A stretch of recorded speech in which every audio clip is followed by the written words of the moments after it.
розовый. Угу. Уважаемые болельщики, приносим вам глубочайшие извинения в связи с сложившейся ситуацией, которая произошла перед матчем и во время матча Россия-Швеция. Она произошла по нескольким причинам. Первое, то что большое количество поддельных билетов, которые, по сути дела, продублированы, и те болельщики, которые купили настоящие билеты, они не могли сесть на те места, которые им предназначены. Второе, это то, что наши болельщики все-таки приходят на матч не заблаговременно. И третье, то, что Волга Спорт-Арена недостаточно комфортна для прохождения и логистики болельщиков в плане их удобства. Поэтому все вот это, все эти три момента, они отразились на той неприятной ситуации, которая сложилась.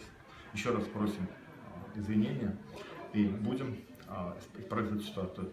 Но мы надеемся, что полуфинал и финал будет на труде, и поэтому эта ситуация, конечно, уже у нас не предвидится.